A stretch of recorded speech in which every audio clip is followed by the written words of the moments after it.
Imagine the weight pressing down on a hospital the moment private equity steps in.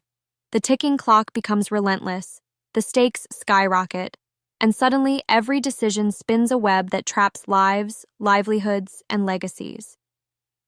For the leaders, the managers, the investors watching this unfold, the question isn't just about dollars or efficiency, it's about survival, not just of the hospital, but of the promise it holds.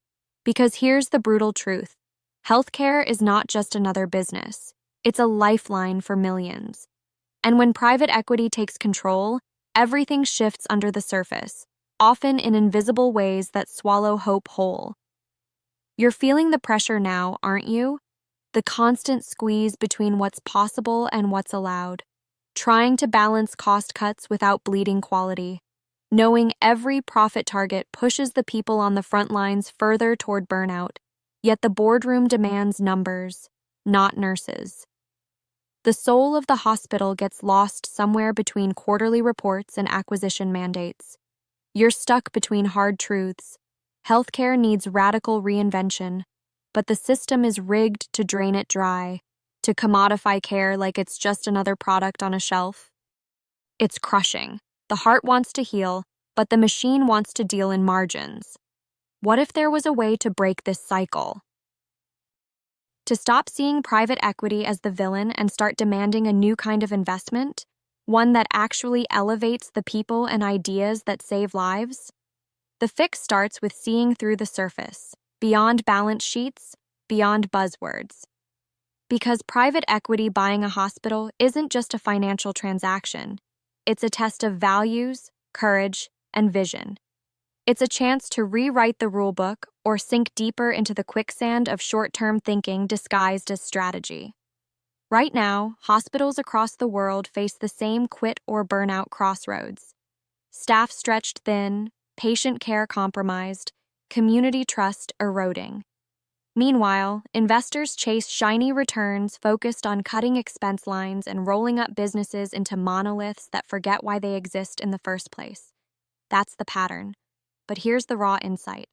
This pattern is entirely human-made. It's not fate. It's a design flaw and a leadership challenge. To lead wisely in this chaos means rejecting the easy narrative. It means tearing up the scripts that say profit and care are enemies. It means unlearning what's been drilled into us and relearning how impact, integrity, and financial discipline can coexist, not in tension, but in harmony. Because real success in healthcare investment isn't about squeezing every last cent from the system. It's about unlocking value in ways that honor people, the doctors who save lives, the patients who need hope, the communities that deserve an anchor. This is the frontier that visionary leaders are stepping into right now. The fear that private equity buys equals cutbacks and chaos?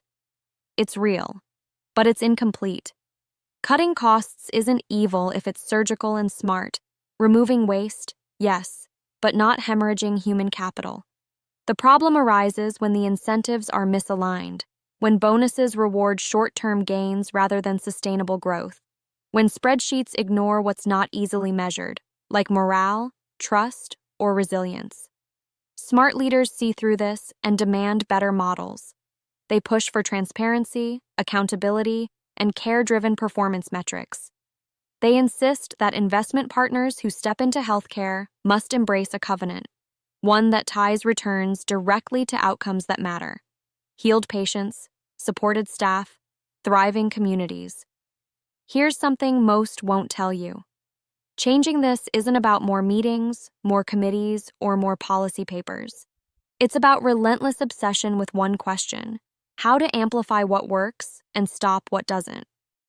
It's about creating feedback loops where everyone, from top executives to frontline nurses, feels empowered and connected to the mission. That kind of culture crushes complacency and breeds innovation. And yes, it takes guts because it threatens the comfort zones of outdated power structures. But what's being lost by staying safe? How much harder is it to wait for incremental change while urgent needs spiral out of control? Now is the time for new thinking. Not just tweaking the edges, but rewriting the playbook entirely. Imagine partnership models where private equity firms become co-pilots in transformation, not just owners hungry for returns. Where capital flows with purpose, supporting tech that lightens workloads instead of replacing faces. Where investment in people matches investment in infrastructure. Where success is measured not in cuts, but in creativity, collaboration, and care quality. This vision isn't a fantasy. It's emerging already in pockets of brilliance where boldness meets compassion. For those sitting at the helm, stuck in the daily grind of competing demands, there's a fierce freedom in realization. Freedom that comes from exhausting the old stories and daring to lead differently. What if your role isn't to defend outdated structures, but to become a beacon of change? What if the hospital you steward became a laboratory for redefining healthcare investment, showing the world that private equity can fuel, not fracture, the healing mission? Such leadership is not born from titles or tradition. It's forged in decisions made one moment at a time, with courage, clarity, and uncompromising commitment. This shift requires radical partnership. Not the superficial alliances woven by convenience, but deep alliances rooted in shared values and shared stakes. Leaders who say no to flashy deals disconnected from community needs. Investors who see patients and providers as partners, not just metrics. Teams who embrace complexity rather than run from it, because they understand that healthcare's challenges are human challenges, not problems to be optimized away, but lives to be elevated. This collective refusal to accept the ordinary becomes the engine of transformation. And transformation isn't comfortable. It demands vulnerability, a willingness to question everything, including the best practices that led to this mess. It calls for patience, because real change outpaces quarterly cycles and marketing slogans. Those who succeed are those who burn for more than profit. They burn for impact. They align with others who dare to imagine a future where healthcare systems funded by private equity aren't just survivors, but pioneers. They refuse the false security of the status quo and embrace the chaos of becoming. At a time when the world craves leadership with vision and spine, those watching this transformation unfold must ask, what role will they claim?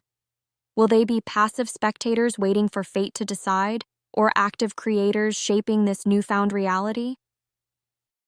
Because every hospital bought is a crossroads, and the path chosen will ripple through generations. Either systems remain broken, driven by numbers divorced from humanity, or they evolve into ecosystems where capital serves creativity, care, and community.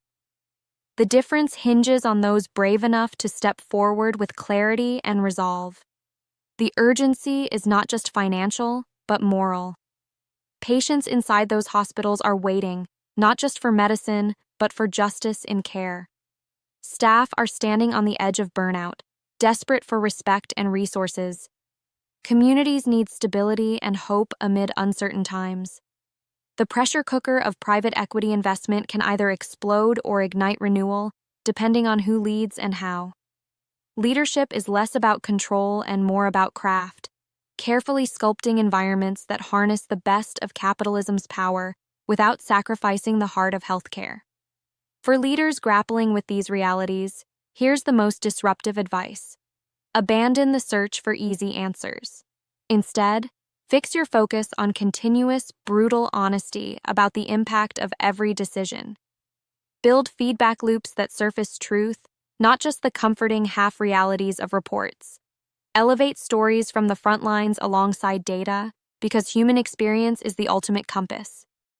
Align with investors who demand more than benchmarks, those who demand meaning. And create cultures that reward courage, creativity, and compassion over convenience and conformity. Doing this rewires the entire game. It flips the narrative from extraction to creation, from hunting margins to nurturing mission. It transforms the fearful acceptance of private equity's role into fierce ownership of what it can become. Leaders who embrace this see beyond the immediate chaos to the hidden potential where innovation and humanity intersect. They realize that private equity buying a hospital is more than a transaction. It's a call to arms, a moment to reclaim control over a system desperately needing rescue. Every second this transformation gains momentum, the less space there is for decline. Every small shift toward alignment creates ripples of hope.